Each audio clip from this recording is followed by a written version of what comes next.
So here's a funny story. As you know, I used to be in show business, so I would talk to people who were on different crews and would work on different reality shows at different times.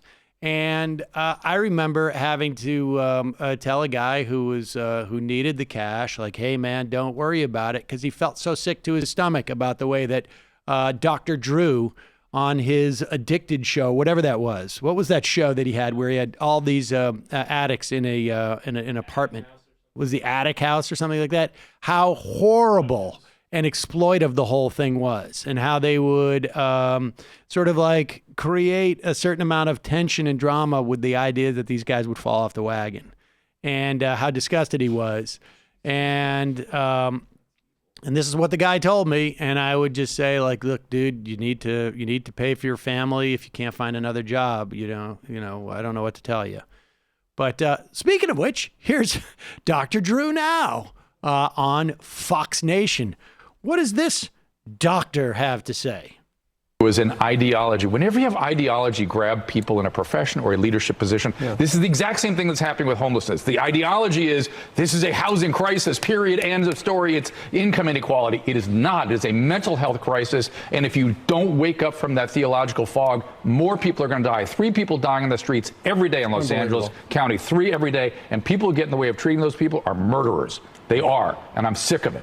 We're all sick of it. Yeah. All right, Dr. Yeah. Dr. Drew's celebrity rehab. Now, how do you propose to provide services for someone who does not have a place of residence? I mean, what is the proposal here? Right? Like, you know, specific individuals. But how do you propose, like, if someone has mental health issues, okay, and needs to be treated with therapy or medication, how does Dr. Drew propose to provide these services to people who have no address, who have no home, who have no security at night, who are sleeping in the rain? How do you propose to do this? Like, you need to triage people. You need to give them a place to live before you can provide them any type of services on a consistent basis. This is just fully absurd.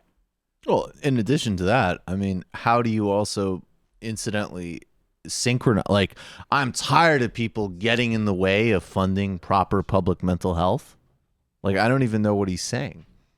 And that's just, if I was to stipulate that the problem with everybody who is homeless, well, of course, is that not. they have a mental illness. To the extent that, and I'm also sure that some of them, to the extent they do, it's because they've been being homeless, which tends to take a toll on every aspect of your health. We also have a huge amount of children who are homeless. That is not a function of, it is simply a function of they don't have an ability to get a home.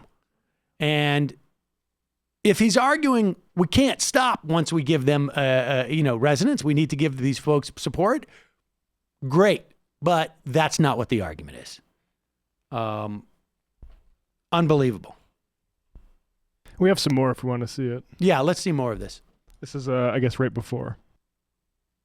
Paying people to leave New York to go to places like Hawaii. Yeah, it's incredible. But it makes perfect sense to me, given how the people in power today seem to be trying to solve the homeless problem. It's so appealing to go, you've been in our shelter for 90 days, which is what they have to do in order to be eligible. You're a family.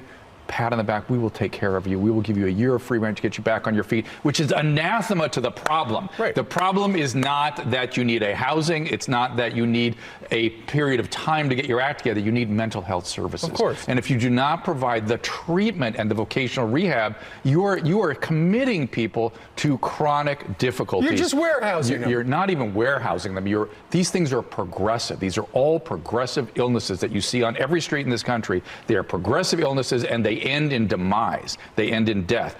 Big majority are drug and alcohol. It's the last chapter of our opioid crisis. How do you not? Playing out in our how do you? So like, how do you fault giving people a home?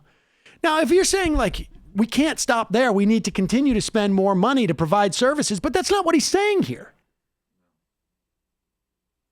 And it's just absurd. You need a home. You need a place to live to have access to these services. You need a home to receive these services. He's just driving around in his car in LA and saying, here's a problem. Is he a real doctor? I mean, this is like, I don't know what ideology he's talking to. Like, I remember this from college, the Maslow's hierarchy of needs, and like shelter's the bottom base of it. There you go. Boom. Purple. There's my leftist Green. ideology. Yep.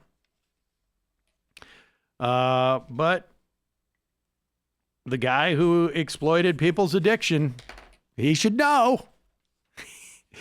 He should know. Maybe he's just afraid that if they all get homes, that they'll come in there with a reality camera and a director. Yeah, or he's trying to build up a number of studios as quickly as possible to film them simultaneously. I wonder if we went through the list of people who were on celebrity rehab and see how well the rehab took. Not great.